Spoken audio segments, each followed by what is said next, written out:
এটা হলো pressure valve, এটা প্রেসার ভালভ, আমাদের pressure valve, DC pressure valve. এটা মেড ইন ইটালি, এই যে মেড ইন ইটালি, এবং এটা হচ্ছে 20% প্রেসারটা রিডিউস করে। আর এটা নন রিটার্ন ভালভ হিসেবে ইউজ হয়, নন রিটার্ন ভালভ হিসেবে ইউজ হয়। এটা অবশ্যই লাগাইতে হবে, এটা ছাড়া গিজার লাগানো যাবে না, এটা ছাড়া গিজার লাগানো যাবে না।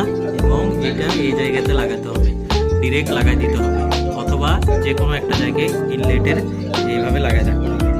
ঠিক আছে, এটা অবশ্যই এইভাবে এই স্টাইলে ইনলেটে ঠান্ডা পানি লাইনের সাথে লাগাইতে হবে।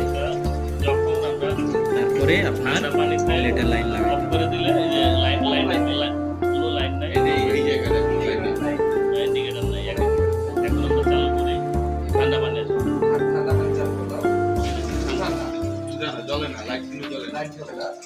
আচ্ছা, আমি ঠান্ডা অফ করে দিলাম। এবার আমি মিক্সার ঘুরে গরম দিলাম।